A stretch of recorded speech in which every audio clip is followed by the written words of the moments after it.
आज के इस महत्वपूर्ण कार्यक्रम में उपस्थित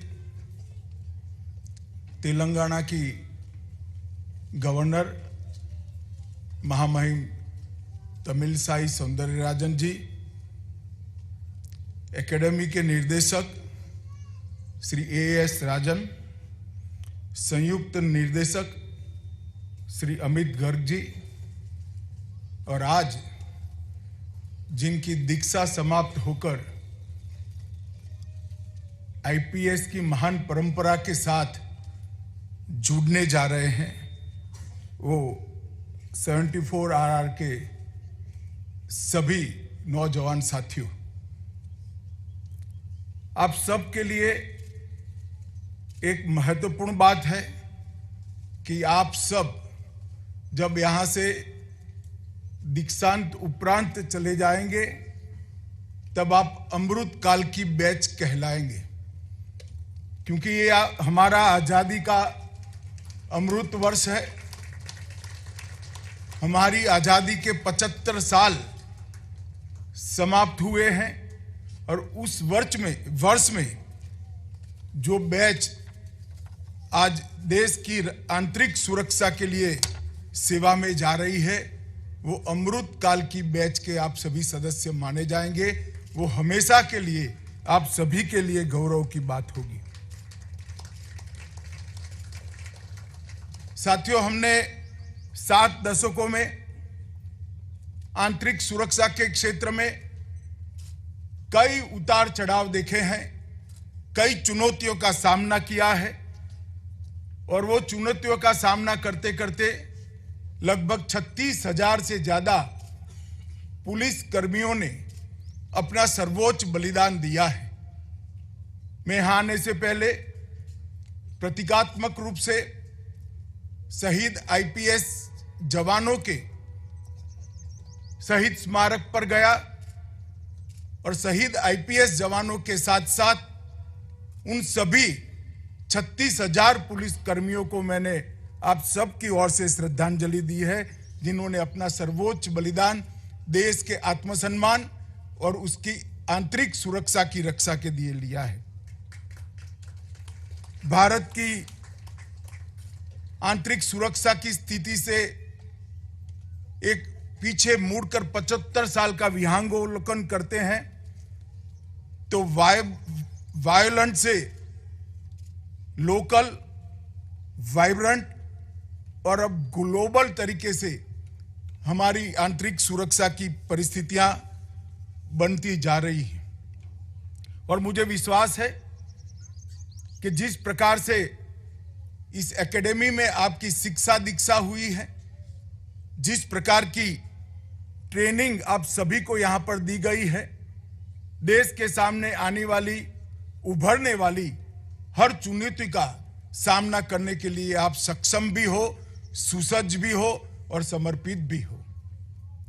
मित्रों, इस महान देश की आजादी के बाद हमारे देश के प्रथम गृह मंत्री सरदार वल्लभ भाई पटेल ने अखिल भारतीय सेवाओं के लॉन्चिंग के समय एक बात कही थी कि देश एक संघीय संविधान के तहत अक्षुण्ण बनाए रखने की जिम्मेदारी इस अखिल भारतीय सेवाओं की है।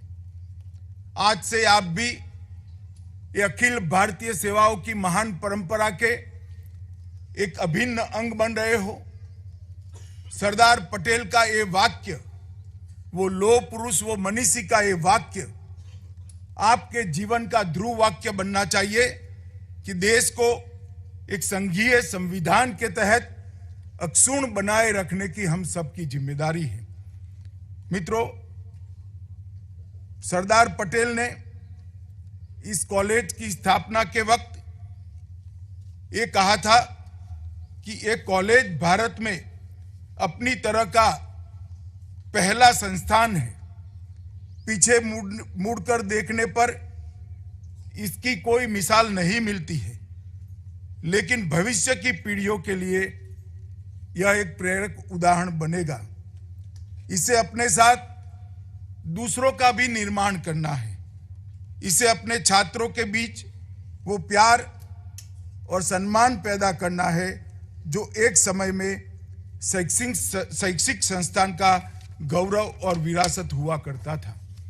मुझे लगता है कि एकेडमी ने 75 साल में देश के प्रथम गृह मंत्री ने एकेडमी के सामने जो लक्ष्य रखे थे वो सभी भली भांति पूर्ण किए हैं। आज कुल 195 अधिकारी प्रशिक्षु अकादमी में चरण 1 का बेसिक कोर्स का प्रशिक्षण प्राप्त कर रहे हैं। मुझे आनंद है कि इसमें 41 महिला अधिकारी हैं। इसमें 166 आईपीएस प्रशिक्षु अधिकारी और 29 प्रशिक्षु अधिकारी हमारे पड़ोसी देशों से भूटान, नेपाल, मालदीव और मॉरिशस से है। मैंने जब देखा कि आपकी बेसिक क्वालिफिकेशन में सबसे ज्यादा टेक्निकल बैकग्राउंड के प्रशिक्षु है, मैं आप सभी को बताना चाहता हूं कि देश के प्रधानमंत्री नरेंद्र मोदी जी ने आने वाले 25 साल की चुनौतियों को निपटने के लिए पुलिस टेक्नोलॉजी मिशन की स्थापना की है। जो पुलिस टेक्नोलॉजी मिशन हमारे देश के सभी पुलिस संस्थानों को टेक्नोलॉजी की दृष्टि से न केवल विश्व के टेक्निकल चुनौतियों के अनुरूप बनाएगा, इसके साथ साथ हेड कांस्टेबल से लेकर डीजीपी तक की पूरी पुलिस प्रणाली को टेक्नो सेवी भी बनाएगा। हमारे सामने आंतरिक सुरक्षा के क्षेत्र में टेक्नोलॉजी के कारण जो नई चुनौतियां उभर कर आ रही है, टेक्नोलॉजी मिशन इसका पहले से सुसज्ज एक पुलिस फोर्स बनाकर इसकी चुनौतियों को निपटने के लिए तैयार होगा।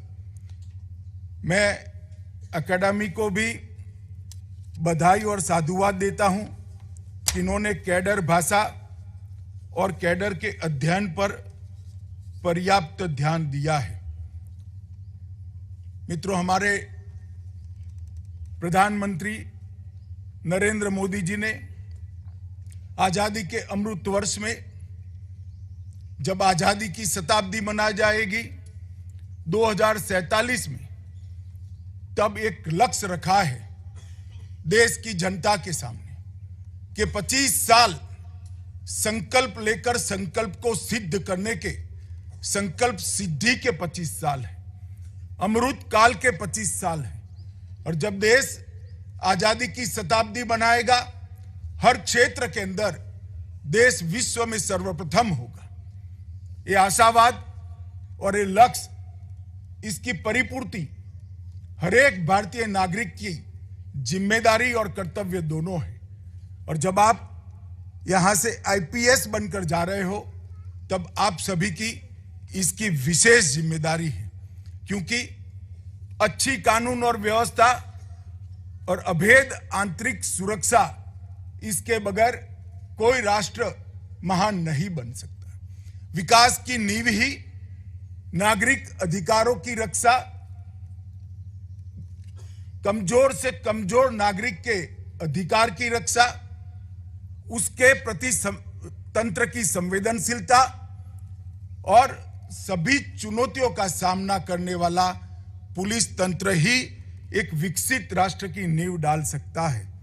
हमने लक्ष्य रखा है 2047 तक भारत पूरी तरह से विकसित राष्ट्र हो, 2025 तक $5 ट्रिलियन की अमेरिकी डॉलर वाली हम अर्थव्यवस्था बने।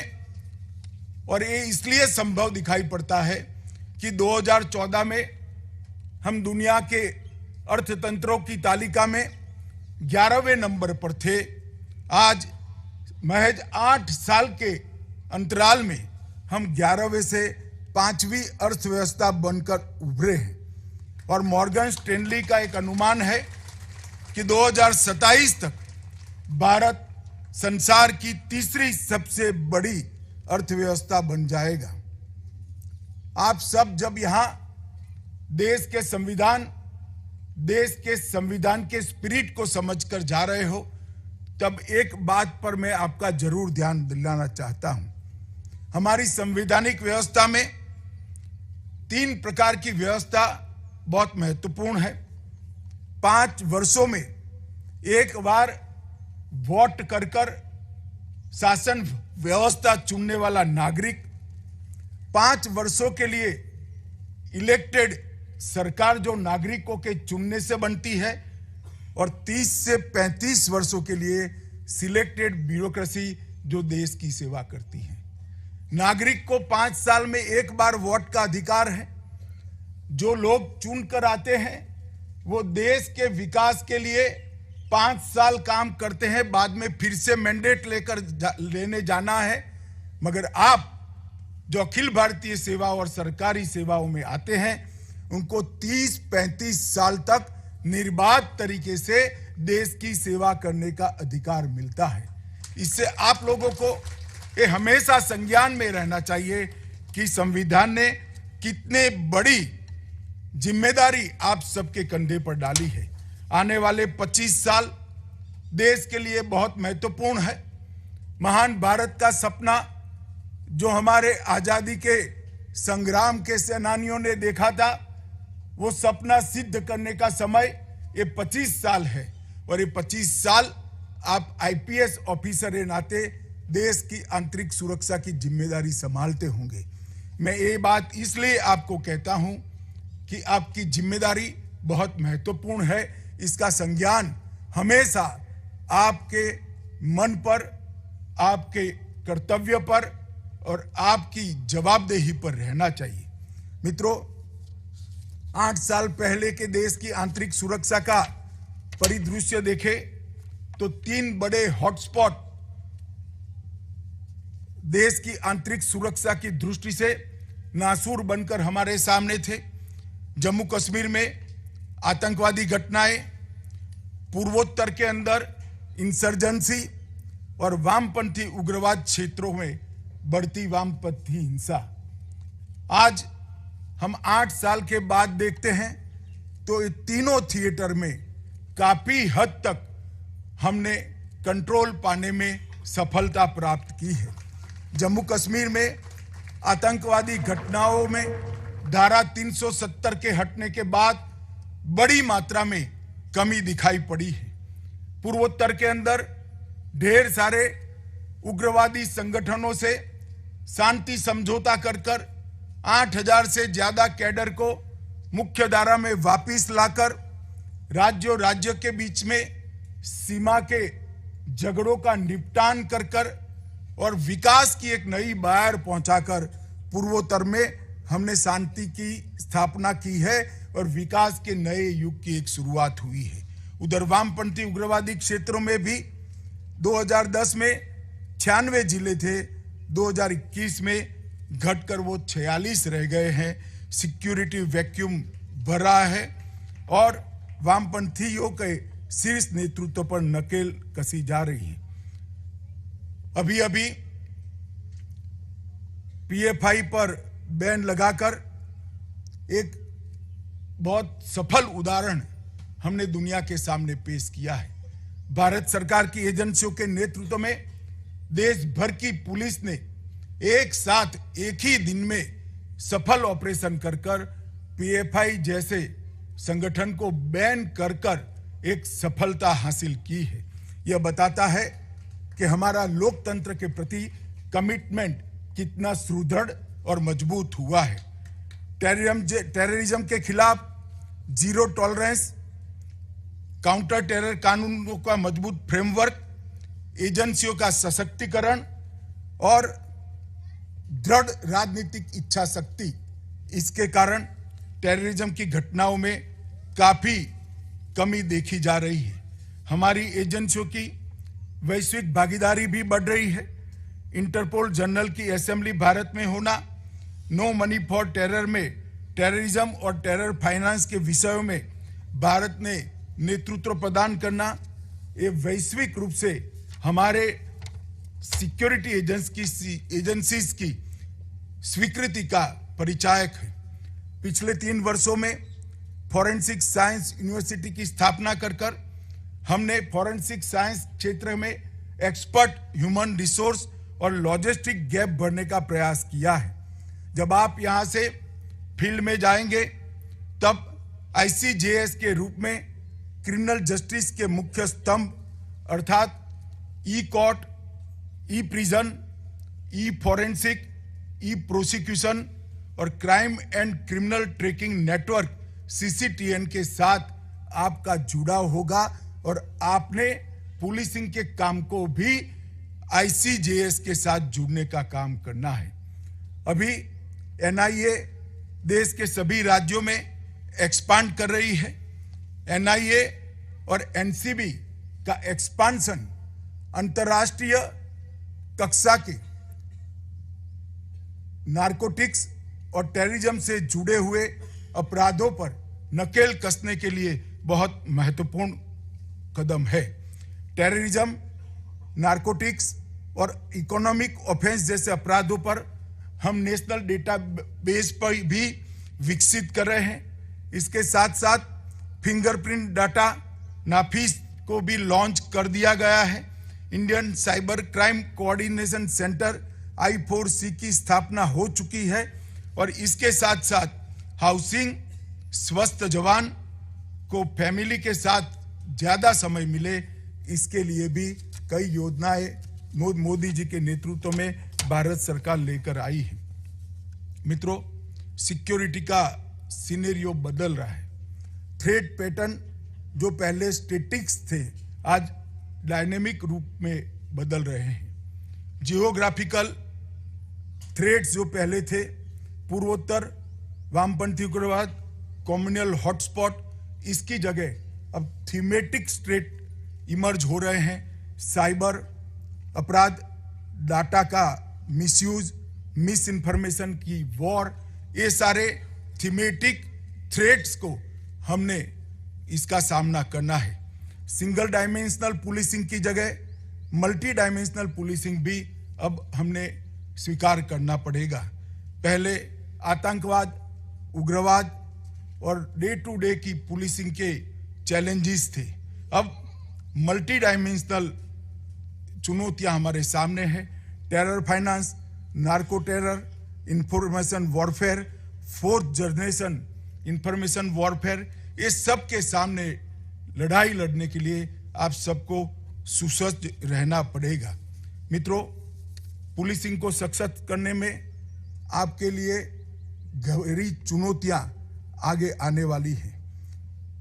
एक नए अप्रोच की जरूरत पड़ेगी जिसमें देश के आर्थिक केंद्रों की सुरक्षा, गरीबों के मानव अधिकारों की सुरक्षा, इन्वेस्टिगेशन को एविडेंस बेस्ड और फॉरेंसिक साइंस के एविडेंस बेस्ड बनाना, नारकोटिक्स के टेरर लिंक पर नकेल कसना, साइबर तथा फाइनेंशियल फ्रॉड जैसे विषयों पर हमारा फोकस हमें बढ़ाना पड़ेगा। मित्रों, जब आप यहाँ से आज दीक्षांत होकर जा रहे हैं तब मैं इतनी ही बात कहना चाहता हूँ कि आपको एक्सेसिबल भी होना है, अकाउंटेबल भी होना है और अप्रोचेबल भी रहना है। एक्सेसिबल होने का मतलब है ज्ञान, कौशल और दृष्टिकोण तीनों के बीच में समन्वय लाकर एक्सेसिबल बनने का प्रयास करना। आपको अपने साथ नई ऊर्जा, नया विश्वास लेकर एक अकाउंटेबल पुलिसिंग की मिसाल भी कायम करनी होगी और अप्रोचेबल बनकर पुलिसिंग को सुगम्य बनाना पड़ेगा। स्थानीय भाषा का महत्व, स्थानीय भूगोल, स्थानीय इतिहास और स्थानीय संस्कृति को पढ़े बगैर हम कानून और व्यवस्था को ठीक नहीं कर सकते हैं। संविधान की आत्मा व्यक्ति है, संविधान की आत्मा नागरिक है, संविधान की आत्मा नागरिक के अधिकार है। इसी को लक्ष्य में रखकर संविधान की और कानून की सभी धाराओं का हमने व्याख्या करना होगा। जब व्यक्ति के मानव अधिकारों का हनन होता है तब कोई संविधान की धारा मायने नहीं रखती है। आपको अपने प्रोफेशनल और व्यक्तिगत जीवन को भी संतुलित कर आगे बढ़ना होगा। नीचे के लोगों का विश्वास जीतना, आम जनता का विश्वास जीतना और अपनी मानवीयता को बरकरार रखना, ये बहुत श्रम मांगने वाला काम है जो आपने करना पड़ेगा। तनाव प्रबंधन में अधिस्तन कार्य कर रहे कर्मियों का मार्गदर्शन करने की जिम्मेदारी आपकी है। अधिस्तन अधिकारियों एवं कर्मियों के कल्याणकारी उपायों पर फोकस बढ़ाना और उसके लिए संवेदनशील होना, वो भी आपकी जिम्मेदारी है। आपके तहत आने वाले पुलिस फोर्स को पुलिस कैपेसिटी बिल्डिंग की दृष्टि से हमेशा सुसज्ज करना, इसकी जिम्मेदारी आपकी है। और आपने आपके अप्रोच को वैश्विक बनाकर सभी चुनौतियों का सामना करना, ये भी आपकी जिम्मेदारी है। मैं फिर से एक बार पुलिस टेक्नोलॉजी मिशन पर थ्रस्ट देना चाहूँगा, क्योंकि अवेयरनेस, प्रिपेयर्डनेस और एनफोर्समेंट, ये 3 मंत्र के आधार पर टेक्नोलॉजी मिशन आगे बढ़ने वाला है। मैं आप सभी को अपील करना चाहूँगा, आह्वान करना चाहूँगा कि आप इसका हिस्सा बने और इसको और मजबूत दें। आपने कई सारी सावधानियां भी रखनी होगी।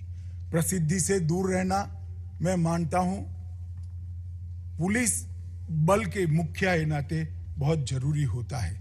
दबाव में ना आना, वो भी बहुत जरूरी होता है। और इसके साथ साथ सबसे नीचे के तबके के व्यक्ति के अधिकार और संवेदना को समझना, वो भी हमारे लिए बहुत महत्वपूर्ण है। अंत में मैं इतना ही कहना चाहता हूं, आप सभी लोग ऐसा मत मानकर जाइएगा कि आज से सिर्फ आप यहां से आईपीएस बनकर जा रहे हैं। यहां से बाहर जाने के साथ ही 25 साल जब देश की आजादी का शताब्दी मनाया जाएगा, उस वक्त जो महान भारत की रचना होगी, इसका नींव डालने की जिम्मेदारी आपकी है।